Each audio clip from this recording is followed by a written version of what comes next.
The ban takes effect on Saturday, January 8. This is a developing story. We will bring you more information as soon as they become available. Now on to our top story. Now on to our top story. New COVID-19 cases soaring to nearly 11,000, the highest since early October. The Health Department reports 10,775 new infections, nearly double yesterday's figures. Active cases climbing to nearly 40,000, and the overall tally inching closer to 2.9 million. The positivity rate hitting a record 31.7%, which means almost 1 in 3 people tested turn out infected. 9 laboratories, however, failed to submit data. Health Secretary Francisco Duque says Metro Manila is now at critical risk as ground zero of the pandemic. Duque explains the region has a 2-week virus growth rate of nearly 1,500%. Neighboring Calabarzon, meanwhile, is at high risk and Central Luzon at moderate risk. Duque says the spike may be caused by a combination of the Omicron and the Delta variants. The research group Octa earlier projected cases today may hit 10 to 11,000, and that number could double next week. But the group adds the Omicron surge may last only a month, as is the pattern in other countries. Most likely madadagdagan pa yan, posibleng dumoble pa yan, abutin mga 20,000 plus. Pero ayun nga, kung susundan natin yung South Africa experience at dahil marami na tayong bakunado, may chance na pagdating ng kalagitnaan ng January, doon na natin makikita yung peak at magsisimula ng bumaba. The strict observance of minimum public health protocols is important now more than ever, with 2 highly infectious variants in the country. Always wear your masks, avoid gatherings, and get vaccinated or boosted when you can. Now, as COVID-19 infections surge dramatically, cabinet members leading the government's virus response want the unvaccinated nationwide to stay at home. Metro Manila mayors earlier approved a policy restricting the movement of the unvaccinated and partially inoculated to only essential services amid the higher alert level in the region. Now, Presidential Advisor for COVID-19 response, Vince Dizon, says he, along with the health chief, the vaccine czar, the National Task Force chairperson, and the Interior Secretary are pushing for the policy to be adopted throughout the country, even in areas without a spike yet. Dizon says it's only a matter of time before Omicron spreads in all regions. The Interagency Task Force will discuss the recommendation tomorrow. Now, the government is looking to place another province under tighter restrictions in a bid to curb the surge in infections. The Health Department says Laguna may be placed under Alert Level 3 after cases there increased to more than 300 over the past week, from only 28 between December 16th to the 22nd. They're looking at Laguna. So now they are evaluating the cases, the metrics, the 2-week growth rate, and also the ADAR, the average daily attack rate per 100,000 population. And so if after doing the assessment and they fall objectively under a high risk classification, then that will warrant escalation to Alert Level 3. The Trade Department is looking at putting a cap on purchases amid low supply of some paracetamol brands. The Health Department and drug companies urge the public to try generic brands while they ship in more supply. Paige Javier has the details. Long lines and out-of-stock signs greet customers at some drugstores in Metro Manila. Many of them are buying medicines for flu-like symptoms, but most leave empty-handed, trying their luck elsewhere. Mahaba kanina, pabalik-balik ako, pangatlong balik ko na nga. Paracetamol. Lahat na po ng tindahan dito ng mga bilihan ng gamot, naghahanap na po kami by Jessic. Wala po talaga ubusan The Trade Department suggests that drugstores limit the number of medicines per purchase to avoid panic buying. Trade Secretary Ramon Lopez on Tuesday said there is tight supply for some brands of paracetamol due to delivery cutoff. But Lopez assures there's enough supply, especially for generics. The Health Department called on Filipinos to take alternative brands for now. They're also coordinating with drugstores to speed up the replenishment of supplies. The Pharmaceutical and Healthcare Association of the Philippines, or PHAP, says it did not expect a huge increase in demand of these medicines. What we're observing today is an out-of-stock situation on certain areas with specific branches of drugstores and of specific brands. I think in general, Filipinos prefer or are used to certain brands of medicines that they've been buying. PHAP member companies are working on airlifting supplies from other countries. The group also says it will not jack up prices. Generica Drugstore CEO Josette Abarca says demand often increases during cold weather and when COVID cases go up. We have adequate stock of these generic equivalents, gone through that process of registration and review of our regulatory body, then it should be as effective as the innovator or branded counterpart. A registered pharmacist backs the call to take generic paracetamol as an alternative. Siguro po itry nyo munang gamitin yung generic na gamot. Mahirap naman po sa panahon ngayon dahil nga nagkakaubusan ng mga kilalang brands ng paracetamol. Mahirap naman po na wala nang may inom na gamot yung mga pasyente natin. Mas maganda na yung may inom sila kesa sa wala. Paige Javier, CNN Philippines. At home, COVID-19 antigen test kits may soon be approved in the country as the demand for testing increases. The Health Secretary says his agency asked the Food and Drug Administration to allow approved antigen tests to be used at home. The Health Department earlier said antigen tests are better used to check symptomatic patients for infection. The demand is really great for this, admittedly. But we really have to educate our people how to do it correctly. And also the FDA, I have prodded, but unfortunately, DG Eric resigned for personal reasons. But I've prodded him to make sure that the CPR of the currently available antigen test kits will be revised to include the home conduct, home testing. Using antigen test kits, because now it's still done mostly officially in a lab setup. An infectious diseases expert welcomes the recommendation as this would help contact tracing and treatment of patients. In the meantime, Duque says mass testing is still not feasible because he says it is costly. Now, more frontline government employees are testing positive for COVID-19. At the Metro Manila Development Authority alone, new infections jumped to 70. General Manager Romando Artes said 60 out of 100 people tested on Tuesday turned out positive. Artes added that majority manifested symptoms. Rest assured that lahat po yan ay currently in isolation and we are doing extensive contact tracing to isolate all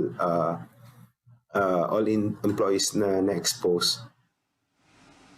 The MMDA has doubled quarantine facilities. Chairman Benher Abelos said 95 facilities now have an occupancy rate of 35%. He's suggesting the option for home quarantine again as he expects their facilities to be on full capacity soon. Now, the annual procession for the Feast of the Black Nazarene, also known as Traslacion, will not make its way down the streets of the city of Manila this year. And as Stanley Gaheta tells us, this is part of efforts to curb the rise in COVID-19 cases. Wala muna tayong translasyon ngayong taon na ito. At wala rin tayong physical mass. For the second straight year, there will be no traditional translation to commemorate the Feast of the Black Nazarene on January 9th. The decision was made following a consultation last month between the officials of the Manila City Government and Quiapo Church in the wake of surging COVID-19 cases. Nalulungkot ako na hindi natin magagawa yung dati nating ginagawa. Nararamdaman ko po ang damdamin ninyo. There will also be no physical mass inside the basilica nor virtual showing at digital LED board. Only online masses will be available on the Facebook page of Quiapo Church to avoid crowding. Mabigat po sa kalooban ko na hindi tayo magmisa ng pisikal. Ito'y para rin naman sa kaligtasan ninyo at ng inyong mga anak o pamilya. We did our best and gusto namin yung safety po ninyo ang maging top priority natin. Many of those who participate believe that the Black Nazarene will heed their prayers and keep them and their families safe from any danger.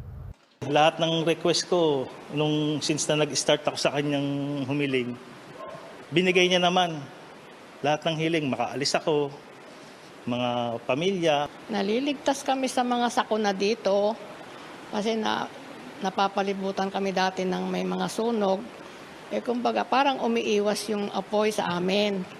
That's why many are disappointed when they learned that there will be no traslasyon again this year. Minsan lang sa isang taon, magdiwang ang kapestahan ng Nazareno, hindi pa namin makakapiling kahit sa isang misa lang, kahit pagdungaw sa harapan ng mahal na basilika ng Nazareno. The last traslasyon was held on January 9, 2020, 2 months before the nationwide lockdown. Tuloy po ang online masses, tuloy ang celebration sa kada simbahan, kada probinsya. Devotees are encouraged to invoke the Black Nazarene to put an end to this raging global health crisis. Stanley Gahete, CNN Philippines. Next on Newsnight, policemen will be deployed to quarantine facilities in Metro Manila to prevent people from breaching COVID-19 protocols. Details when we return. Stay tuned.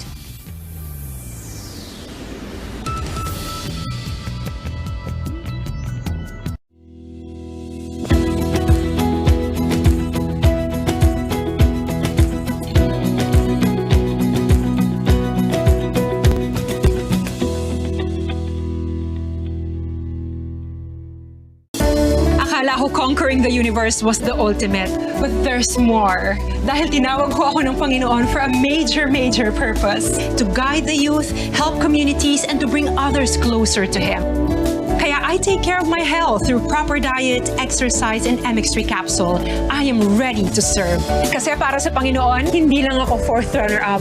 First place ako sa puso niya. Mahalagang paalala, ang MX3 capsule ay hindi gamot at hindi dapat gamiting panggamot sa anumang uri ng sakit.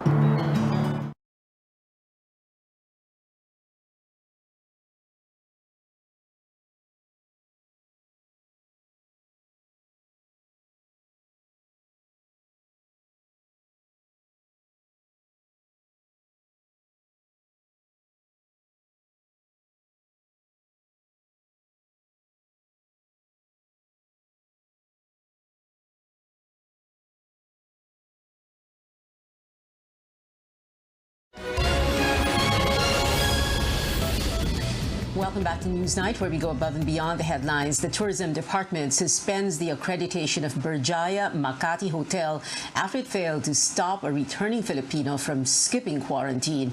The agency also revoked Berjaya's permit as a multiple-use hotel and slapped a fine said to be twice the rack rate of the hotel's most expensive room. The DOT says Berjaya admitted that its staff did not try to stop the quarantine violator, identified by officials as Gwyneth and Chua, from leaving the hotel. It also did not inform authorities about the quarantine breach. Berjaya has 15 days to appeal the decision. Hotel personnel, as well as Chua and her parents, also face charges from the PNP Criminal Investigation and Detection Group. Chua skipped quarantine on December 22nd and partied in popular commercial center Poblacion that same night, only to test positive for COVID-19. She infected 7 close contacts. 2 policemen per quarantine facility in Metro Manila. That is the latest order of President Rodrigo Duterte after reports of several returning Filipinos skipping quarantine in hotels. Interior Secretary Eduardo Año says the directive takes effect today. He adds police are conducting random inspections of quarantine facilities. Hindi naman ito kasi permanent. While we are experiencing the surge at nasa level 3 tayo, I think later on, may instill na rin natin yung instinct sa ating mga hotels na talagang bantayan yung mga ROF na naka-quarantine sa kanila. But sa ngayon, we cannot really afford na may mga makakatakas at mag-i-skip ng kanilang quarantine. Acting presidential spokesperson Carlo Nograles says the police have enough personnel to deploy in quarantine hotels. Nograles also issuing a clarification on Mr. Duterte's earlier statement that hotels cannot be made liable for the enforcement of quarantine rules. We cannot transfer the power now of even stopping if they would want to, if they would insist to go out. Only government can enforce it, and we have not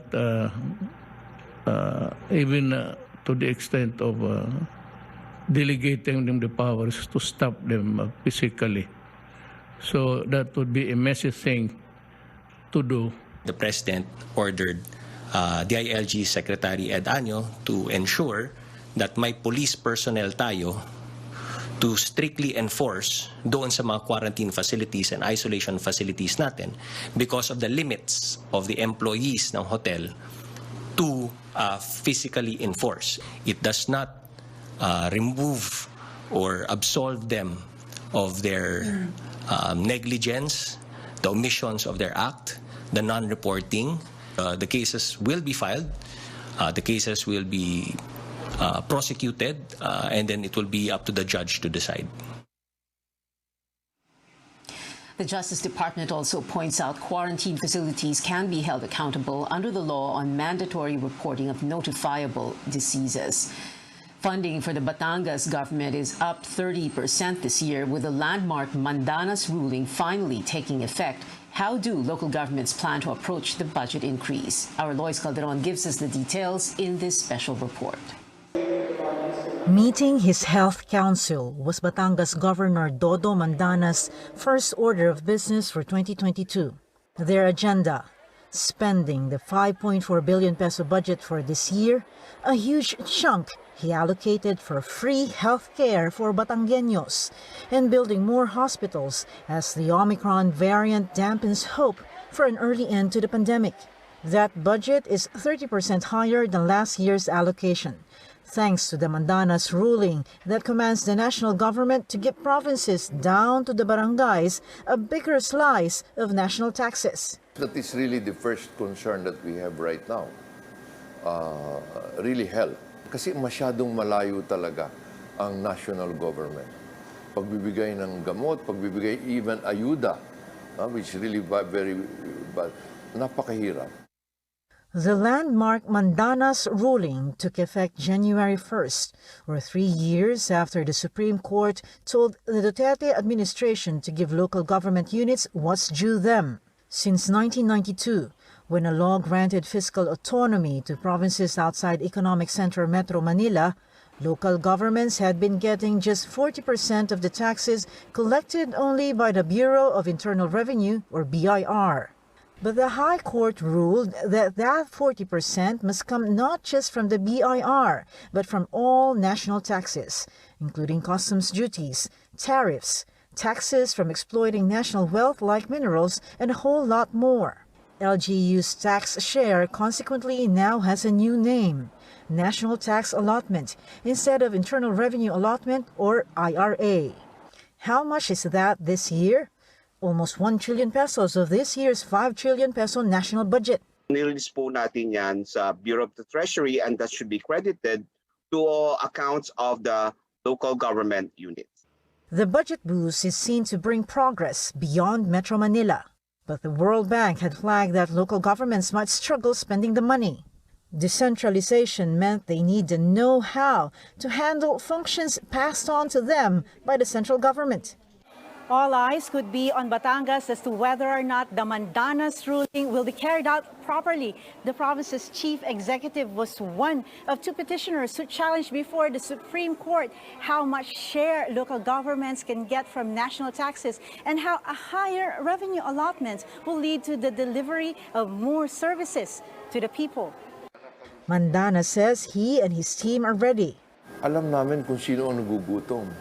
Alam namin kung sino ang walang trabaho. That's why tourism is devolved. For example, alam namin kung anong kailangan dito. I feel that there is an extra load on my shoulder right now. And since 2022 is an election year, concerns have been raised on the likelihood of using funds elsewhere. That's what citizens should be watching out for. Lois Calderon, CNN, Philippines. Consumer prices slowed in December, the lowest in a year, as food and transport prices eased. Government data show inflation settled at 3.6%. For the whole of 2021, inflation averaged 4.5%, breaching the Bangko Sentral ng Pilipinas' target of 2 to 4%. Expect weak water pressure in taps in the coming days. That's what Maynilad is advising its customers for now. The water concessionaire attributes the weak pressure to the low water level in Angat Dam in Bulacan. The current level of 202 meters is 10 meters less than the normal. Sana po ay maintindihan po ng mga customers yon. Yun po ay our way din ng unti-unting paghahanda o sakali man po na dumating dun sa actual na pagbabawas ng alokasyon dito sa Metro Manila. Ang overall request namin sa aming mga customers ay maging responsable lang po dun sa paggamit ng tubig na lumalabas doon sa kanya-kanyang gripo para po magkaroon po tayo ng contribution doon sa pagpe-preserve ng water natin mula sa source natin sa Angat Dam at maitawid po natin yung summer months ng 2022. Maynilad assures its customers there will be no supply interruption at least until January 15.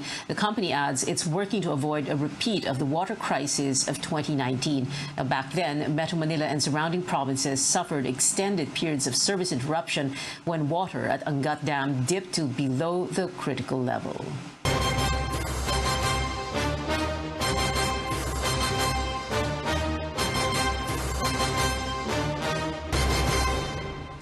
A look now at what some 2022 presidential aspirants are up to. Senator Ping Lacson wants the supposed connections to the so-called Poblacion girl to be held liable for a quarantine breach. The violator, identified as Gwyneth Ann Chua, had bragged about being able to get away with quarantine because of these connections. Vice President Leni Robredo brings back her office's free antigen testing, the so-called swab cab, in response to the surge in COVID-19 cases.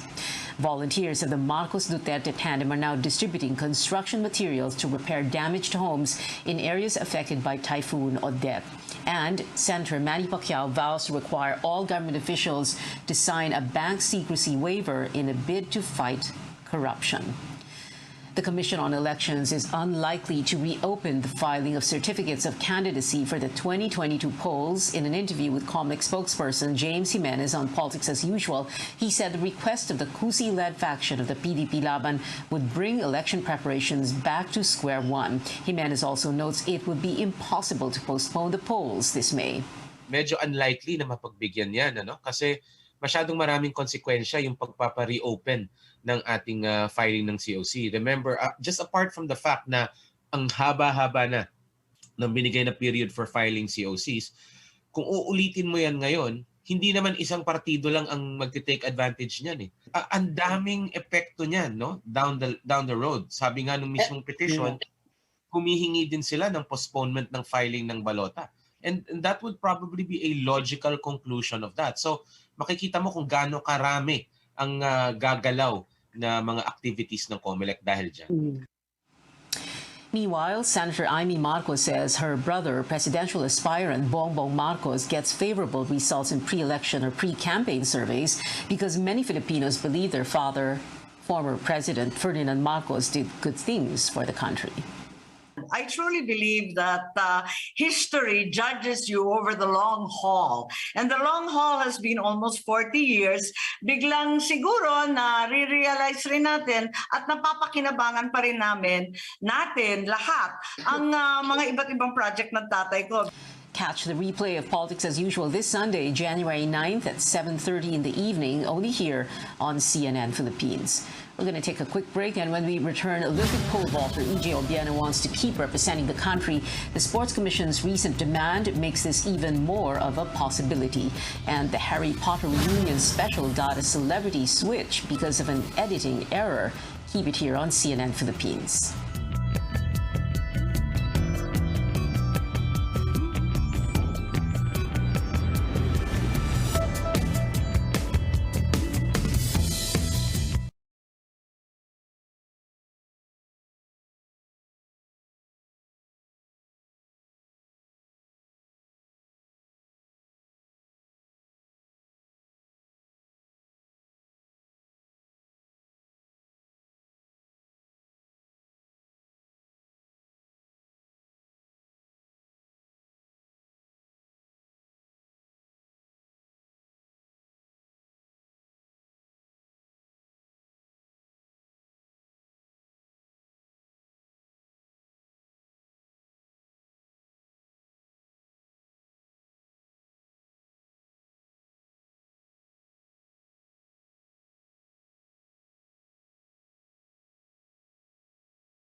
Welcome back to Newsnight. Olympic pole vaulter E.J. Obiena says he will keep wearing the nation's colors.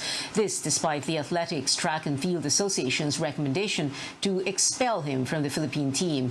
Patafa also recommended the filing of an estafa complaint against Obiena over funds allotted for coaching fees. The star athlete tells CNN Philippines Patafa's move came as a surprise, but says he's thankful for the Philippine Olympic Committee's support during this time. You know, I think the biggest support I got from POC is basically saying that they will fight for me and make sure that I'm in a competition representing my country, Philippines. It's a privilege to wear this vest. It's a privilege to represent the country. Earlier today, the Philippine Sports Commission demanded Patafa reconsider its decision on Obiena's national athlete status and to give the Olympian a chance to appeal. It also ordered Obiena to finish his liquidation to continue getting support from the PSC. Producers of the Harry Potter reunion casting Reparo on the special less than a week after its release. That's because the much-anticipated reunion mistakenly used a photograph of actress Emma Roberts instead of Potter star Emma Watson during one of its segments. Fans on social media pointed out the error online. In a statement, producers admitted the editing mistake. A new version with a correct photograph of young Emma Watson is already up online. There is another error in the special that went viral, and this one was pointed out by one of the actors in the Potter series. Oliver Phelps, who plays one of the Weasley twins, posted this screenshot, which shows he was mistakenly labeled as his identical twin brother and vice versa. Oliver is supposed to be the one on the left with the shorter hair, while James is the one on the right with longer hair. Oliver did take the error in stride, saying, quote, "I guess after all those pranks over the years, somebody decided to get their revenge."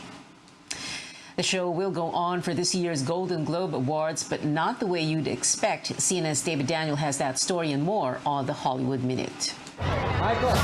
The Golden Globes return to the Beverly Hilton Hotel on Sunday, but the event will not be televised, and there'll be no red carpet, no audience, and no nominees or other stars. Only Hollywood Press Association members and some of their grant recipients. Variety reports the Globes reached out to several Hollywood agencies to see if their clients would take part, but no celebrities agreed to do so. The HFPA was rocked by scandal last year, including allegations of corruption and the revelation the group had no black members. The truth is that I drink a lot, and sometimes I mix it with pills. And I'm here because I woke up this morning convinced I'd witnessed a murder.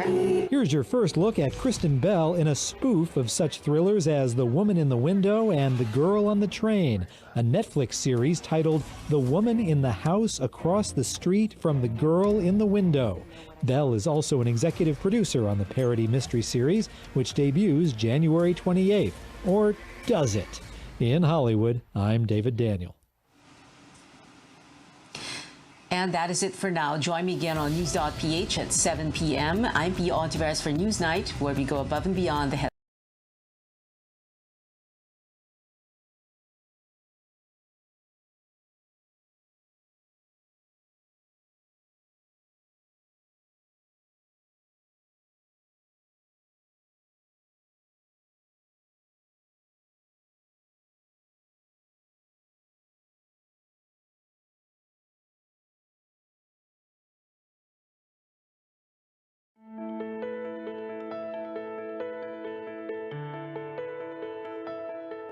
Feeling low on energy? Before you grab that second cup of coffee or that chocolate bar for a quick pick-me-up, you might want to think twice about how much sugar you're consuming. If we're not careful, our sugar intake may become less than healthy, leaving us at risk of diabetes, heart disease, and more. But not all sugar is bad. And when consumed moderately, it's actually a good source of energy for your body.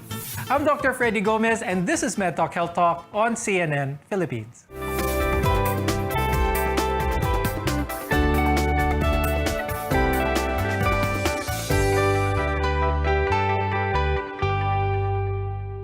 We all get sugar cravings. It can be addictive, but when consumed excessively, it can have adverse effects on our health.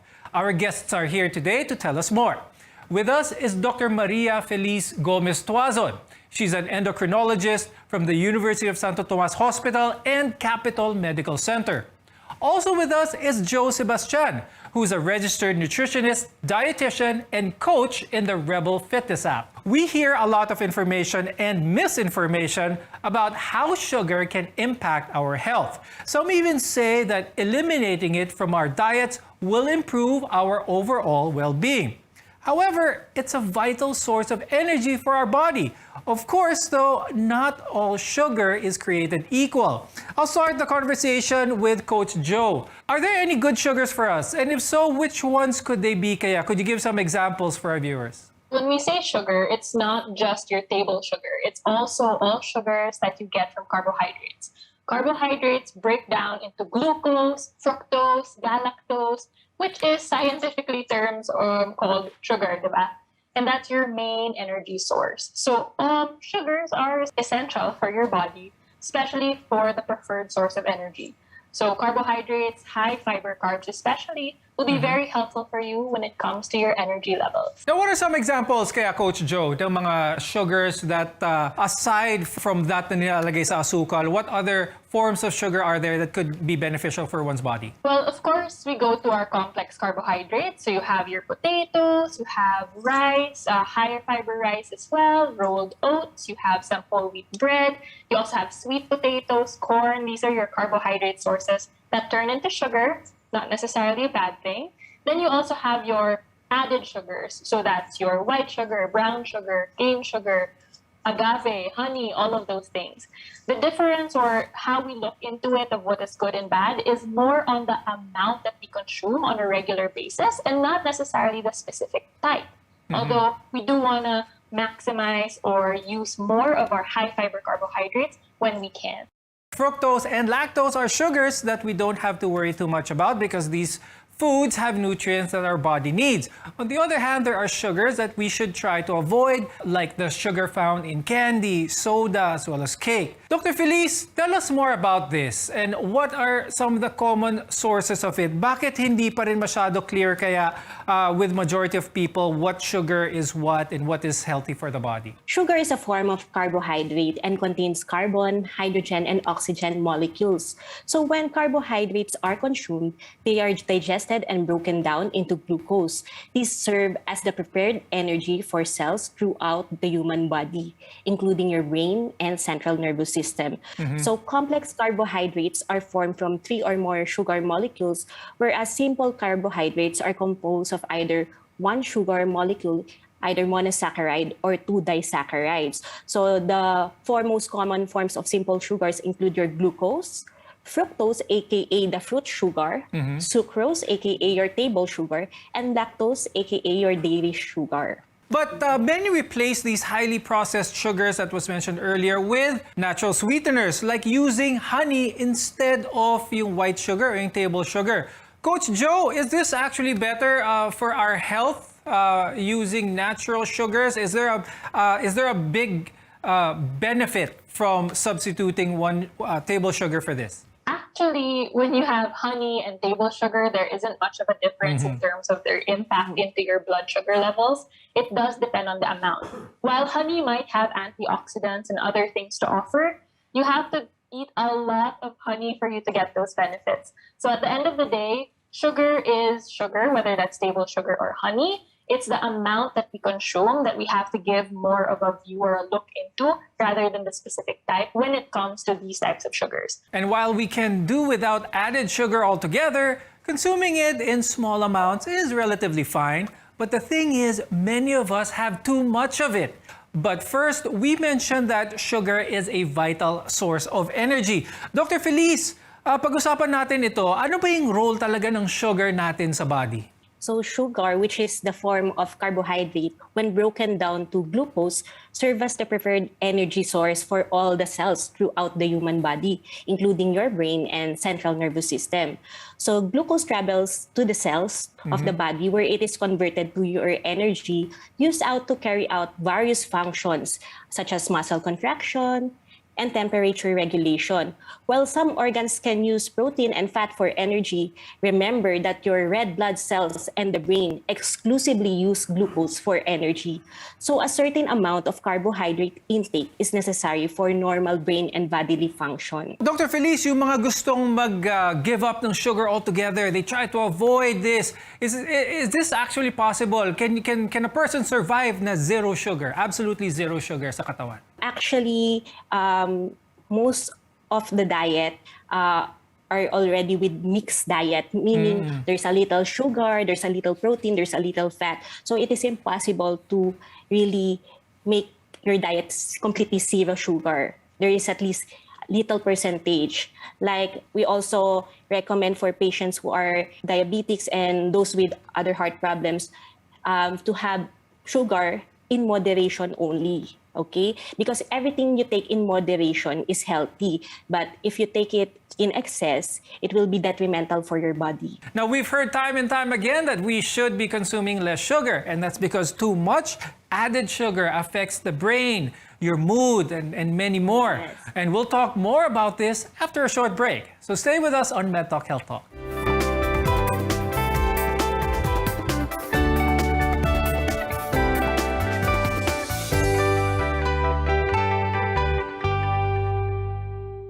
I'm Dr. Freddy Gomez, and welcome back to MedTalk Health Talk on CNN Philippines, where caring is our calling. From desserts to savory food, cutting down your sugar intake can be difficult, and understanding how it can negatively impact our health can make a huge difference. Dr. Feliz, let's discuss some of the disadvantages of too much sugar.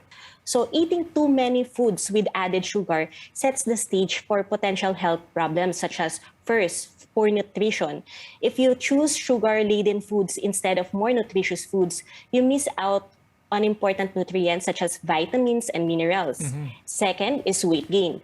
There is no single cause for being overweight or obese, but added sugar might contribute to the problem.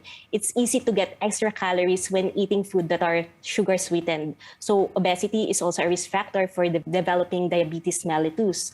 And third, it also increases your triglycerides. Triglycerides are a type of fat in the bloodstream and fat tissue. So eating an excessive amount of added sugar can increase triglyceride levels, which may increase your risk for heart disease. And lastly, of course, if there's sweets, there's also tooth decay. So sugar promotes tooth decay by allowing bacteria to multiply and grow.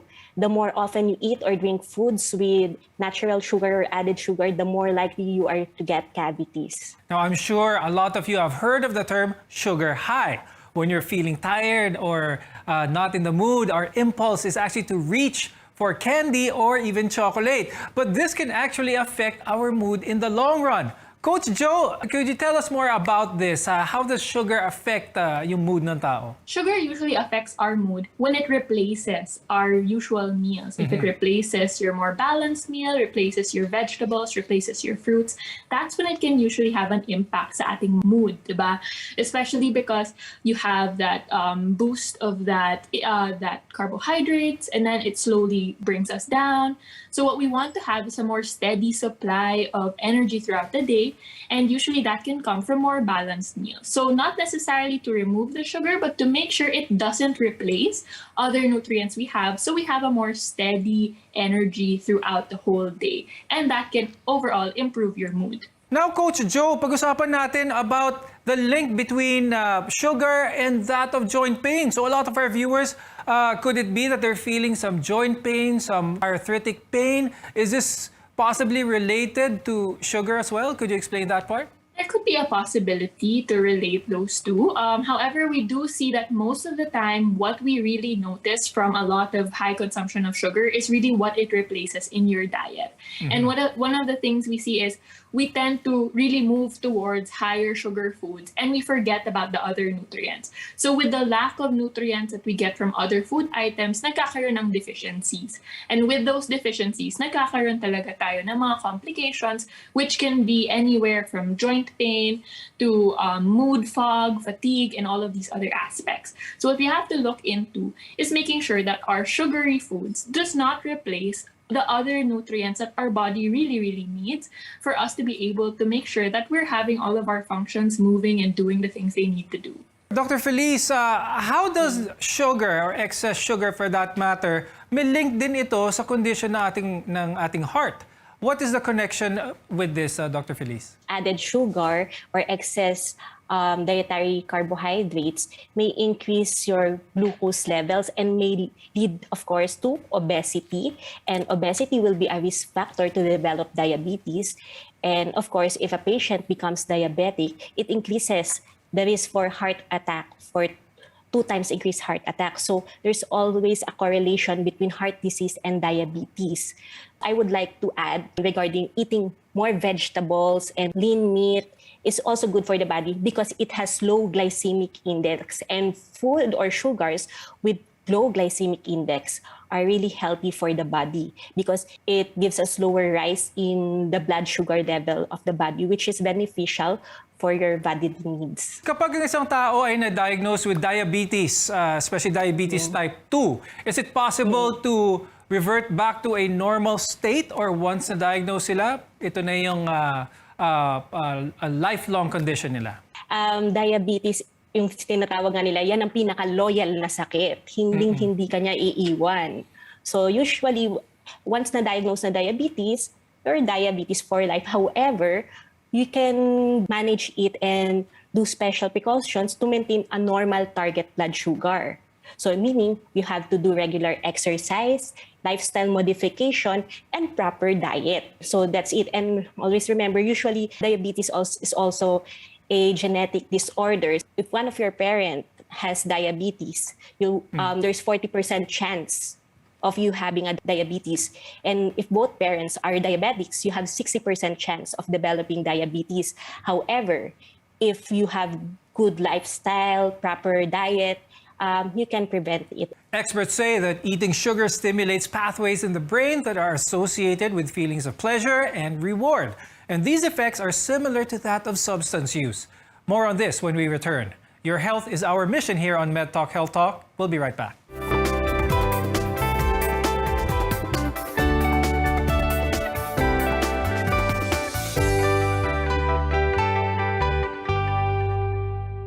I'm Dr. Freddy Gomez, and this is MedTalk Health Talk, your partner in healthcare. When we consume added sugar, different parts of our body take notice, from our joints to our heart and even our brain. Now, sugar stimulates pathways in the brain that are associated with feelings of pleasure, and it's not unlike how our body processes addictive substances. Dr. Feliz, if sugar is very addicting, is this one of the reasons kung bakit para sa mga ibang tao napakahirap bitawan ang pag-consume ng mga added sugars? Actually, there are several studies recently, still ongoing investigation wherein sugar is recorded to be likely to be a substance abuse disorder, but currently it is not yet proven. However, they say that it is addictive because when you take in sugar, or you mean when they break down to glucose, glucose goes towards your brain and affect the dopaminergic system. And there is a reward pleasure pathway in the brain.